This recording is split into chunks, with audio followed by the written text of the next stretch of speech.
May tanong sa akin, okay lang ba na delay ko muna magbayad kasi parang bayad na ako sa mga harassment and threat nila.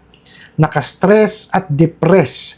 Thank you, God bless. Alright, napakagandang mensahe po nito, pero bago ho natin sasagutin, imbitahan ko ho muna sana kayo na pakisuportahan po sana ang aking mga social media accounts sa YouTube, Facebook, and TikTok. Sa video po natin, alamin po natin kung makukonsidera ba na bayad na tayo, no, dito sa mga bugok at abusadong online lending apps pagka po tayo ay hinaras at tinakot, no, nitong mga bugok na to. Pero bago ho yan, disclaimer po muna, hindi po ako abogado.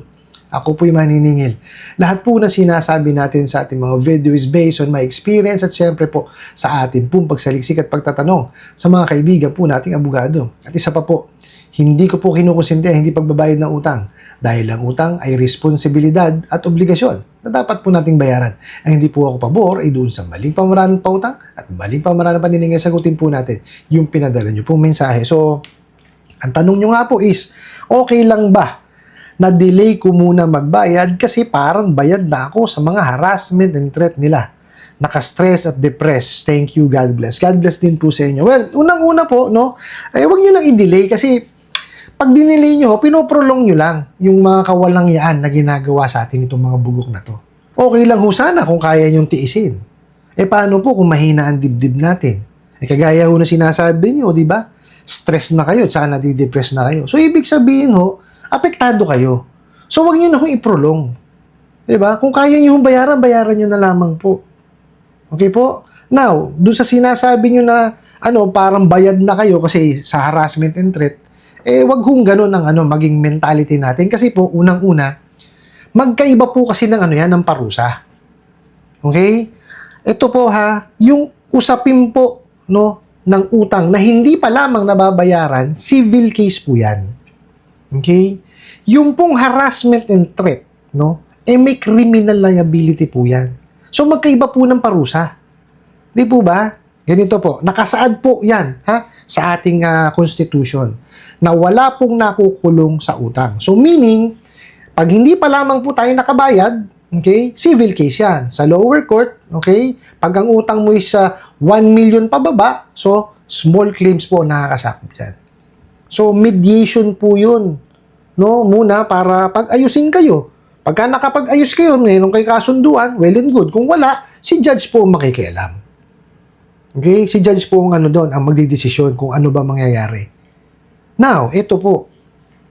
Yung ginagawa sa ating harassment tsaka threat, one good example po is yung pong pagkuha or pagnakaw ng mga contact list natin at information sa cellphone. That's data privacy breach. So, may criminal liability yun. Bakit? Kasi po, tingnan nyo yung nakuha nila sa inyo is gagamitin against you pag hindi kayo nakabayan. Yun ho ang masakit dun. Diba? Wala kong ibang tao dapat nakakaalam sa information ninyo Diba? Hindi dapat sinasabi sa ibang tao na meron kayong nahiram na hindi na nabayaran. Oh. Kasi mapapahiya. Tao tayo, mapapahiya tayo, diba? So, isa yun.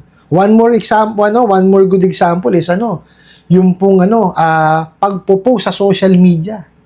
Oh, that's cyber libel. Oh, may kulong ho yun pag napatunayan. Di po ba? So, yung bigat po ng parusa magkaiba.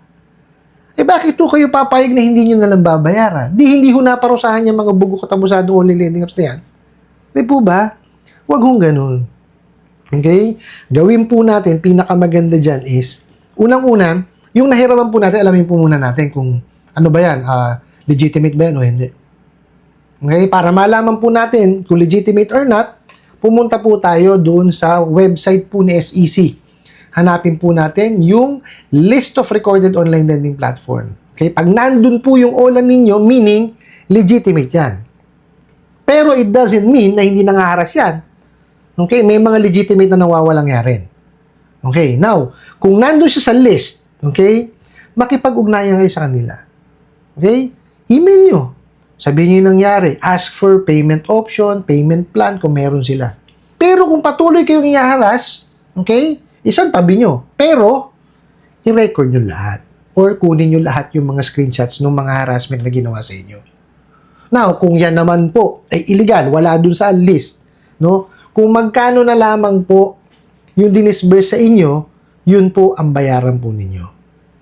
Okay, now, habang kayo po ay nakikipag-ugnayan sa kanila, no? Kaya kayo naman po ay uma-action din, no? So, ipunin nyo po yung mga ebidensya, screenshot dito, screenshot doon, di ba? Para po meron kayong pruweba, no, na maipipresenta, no, dun po sa mga sangay ng gobyerno na po pwede natin lapitan, no, tungkol sa utang. SEC, NPC, BSP, NBI, PNP, tsaka po ang PAOK.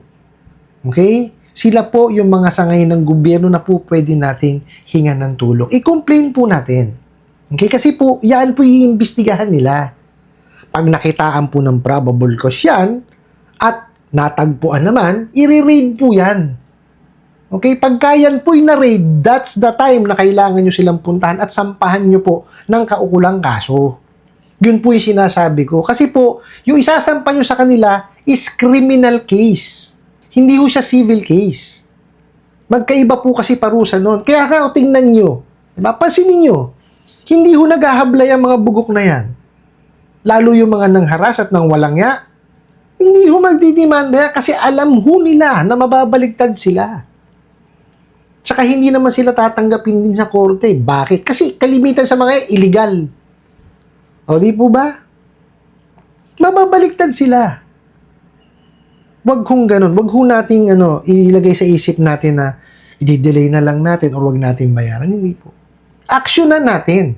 Diba? Harapin po natin itong laban na to. Kasi ang nangyayari po sa atin is mag-ano lang tayo, magrarant, magko-complain lang tayo na magko-complain sa mga sa mga gumagawa po ng content.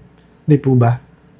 Di kaya magpo-post tayo sa social media na ko, hinaras ako ng ganito, ganyan, di ba? Huwag hong ganun. Aksyonan po natin. Okay? Harapin po natin itong problema na to. Kasi wala hong mangyayari sa atin pag magmumukmuk tayo, hindi natin babayaran. Di ba? Madidepress lang tayo. Kagaya yung sinasabi nyo, di po ba? Nai-stress na kayo tsaka nadidepress. Papayag ho ba kayo na wala kayong gagawing action man lang? Di ba? Hindi nyo man lang ba sila papaparusahan? Diba? Kailangan maparusahan yung mga bugok na yan. Okay? Magsama-sama po kayo, no? Yung mga mga naharas, magsama-sama ho kayo. 'Di ba sila Madam Kikay po gumagawa ng mass filing? Si Kajani, janitor. Oh. Nagma-mass filing sila, nagfa-file sila ng complaint. 'Di ba? May mga napaparusahan naman po eh. Okay? Kaya lang, hindi ho kasi ganun kadali. Diba? Hulihin yung mga nagtatago talaga. Yan ho, mahirap doon sa mga illegal na yan eh. Hindi natin malaman kung nandito ba sa Pilipinas yan. Kasi, kiniklaim nila nasa ibang bansa sila eh. Diba? Which, I doubt na nasa ibang bansa sila. Diba? Pilipino, nagsasalita ng Tagalog eh. Diba? Nandito lang yan. Most probably, work from home. Di po ba? Kaya, ito ho alisin ho natin sa isipan natin yung ganung Kasi, biro mo, hindi mo babayaran. Sa'yo, quits na kasi hinaras ka. Bakit? Natigil ba yung pangwawalang yan yung mga yan? Matitigil ba yung panghaharas nila? Hindi. O sige, let's say, kagaya nung sinasabi nung iba, magpapalit daw ng SIM card, which ay, hindi ko ito, sinasang-ayunan, Kasi, biruin mo. Alam mo sa sarili mo na may responsibilidad ka. Yes, hinaras ka, winalangya ka. Pero you have, meron ka pa ring responsibility na bayaran. Okay? Nahiram natin yun eh. Diba? Kaya ang kailangan natin gawin po is aksyonan yan. Harapin po natin. Okay? Huwag ho nating hayaan lang na hindi natin babayaran kasi magpapatuloy sa pangwawalangya yan eh. Yes, kayo hindi nyo naririnig yung mga tawag kasi nagpalit kayo ng SIM card. Paano yung mga nanakaw na sa inyo? Mga contact list. 'Di ba? Sila tatawagan, sila bubuligligin.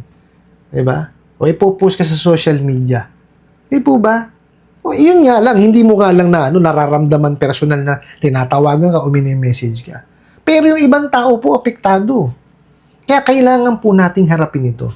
Huwag ho nating ipasawalang bahala kasi may ginawa sa ating krimen yung mga bugok na yan. Kaya kailangan po natin aksyonan. I hope nasagot ko po itong katanungan na to at sana po'y makatulong. Maraming salamat po sa inyong walang sawang pagsuporta at panonood sa aking mga video. Maraming salamat po sa inyong pag-like, pag-share, pag-comment at pagtatanong. And kunin ko na rin po itong opportunity na ito na imbitahan po sana kayo na pakisuportahan po sana ang aking mga social media accounts sa YouTube, Facebook, and TikTok. Hanggang sa muli po. Yun lang!